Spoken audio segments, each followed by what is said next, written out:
This is lesson 3 of 20 lessons on how to build a Joomla website. If you started at this lesson, I recommend you go back to the beginning by looking for the playlist link or a link to lesson 1 on this page.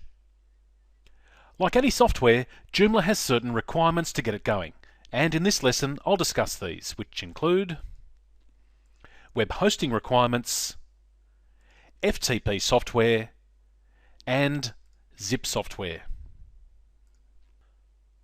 If you've never built a website before, it's helpful to have a basic understanding of how the World Wide Web works. Websites need a place to live on the internet.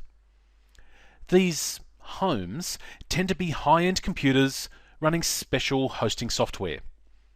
Now, technically, you could do this with any internet-connected computer, but you'd need to spend a lot on hardware and software to do this properly, so most don't take this approach.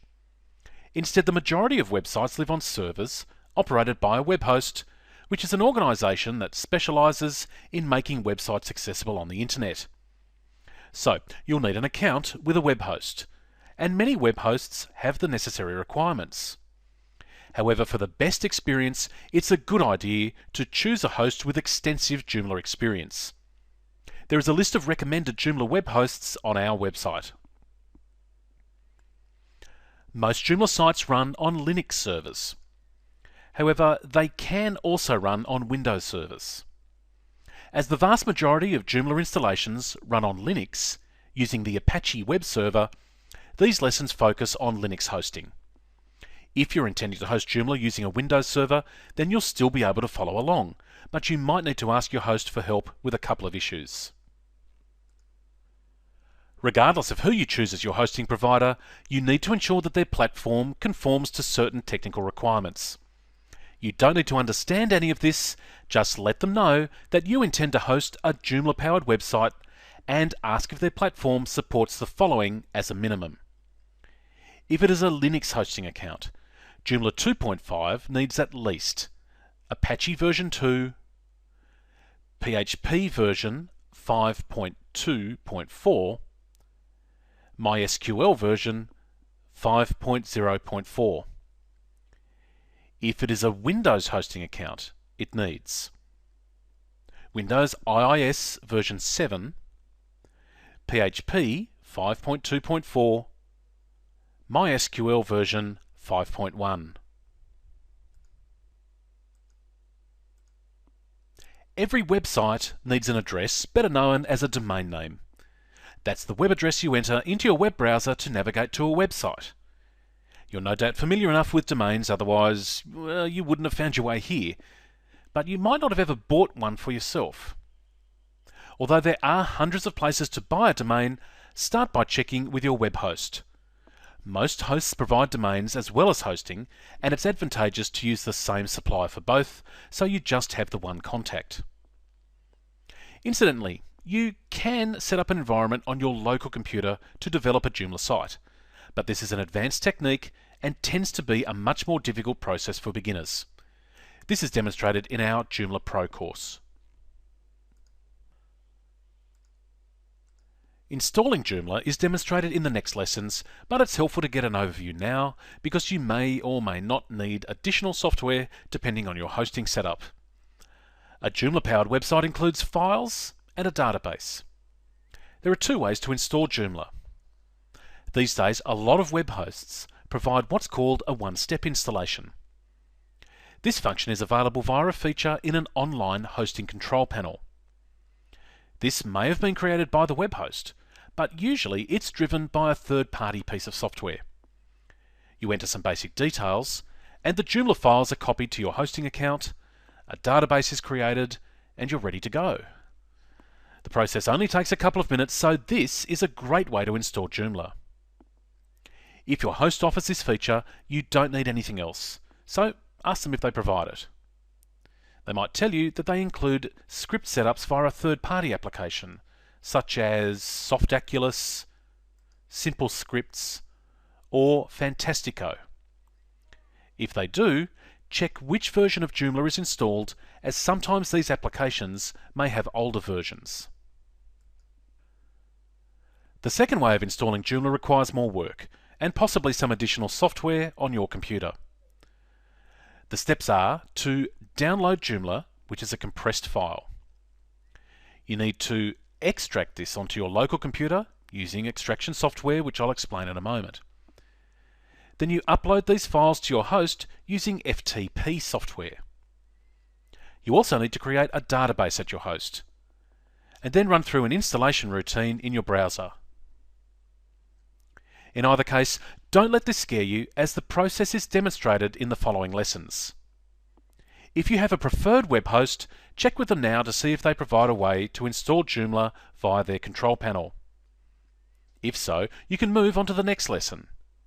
If not, continue watching, as you need to understand how to use FTP and zip software.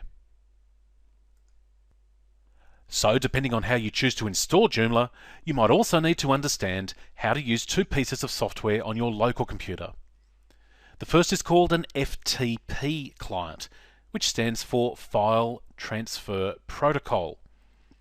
This software allows you to move files from your local computer to your web hosting account and vice versa.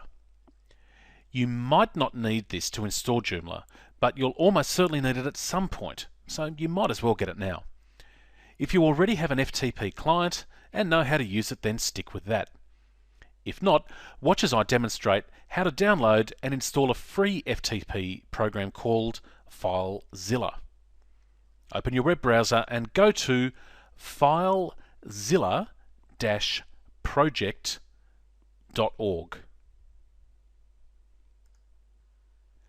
Click the button marked Download FileZilla Client. You'll then be presented with a choice of file options.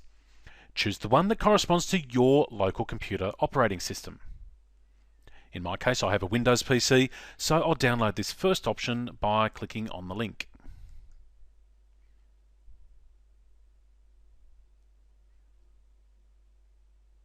The file then will start to download, and this could take some time. Once you've saved the file, you'll need to install it as you would any other downloaded software. Open the location where the file was saved. Then run the program and follow the wizard.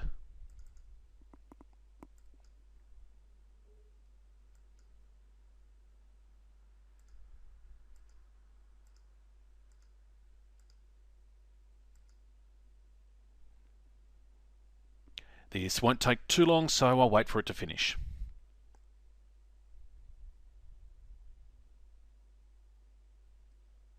Once it has installed, choose the box to run FileZilla just so you can confirm that it's worked correctly. That's all for now. You'll learn how to use it in later lessons. When I first wrote these lessons, it was necessary to install zip software. This is a utility that extracts the contents of a compressed file. Lots of programs that you download from the internet need to be unzipped, so you're probably already familiar with this process. These days, it's pretty likely that your operating system already has the ability to extract compressed files, so there's a good chance that you don't need additional software. If you already know what to do with a zip file, feel free to stop now and move to the next lesson. When it comes time to extracting the Joomla files, I demonstrate how to do this using the extraction tool built into modern versions of Windows. The process for a Mac is similar. But in case you don't know what this is about, or if you're using an old version of Windows, I'll show you how to get zip software. I'll use a program called WinZip, which is available in both Windows and Mac versions. Go to www.winzip.com. If you're using Windows, choose to download WinZip. You don't have to register, so just click Download WinZip now.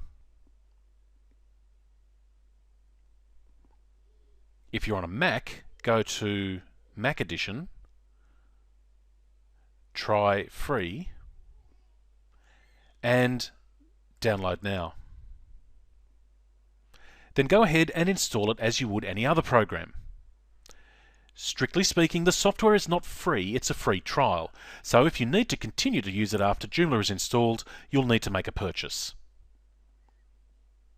You're just about ready to install Joomla, and this process is demonstrated in the next lesson. Your exercise for this lesson is to ensure you have an FTP client installed. And if you think you need it, go ahead and install the zip software too.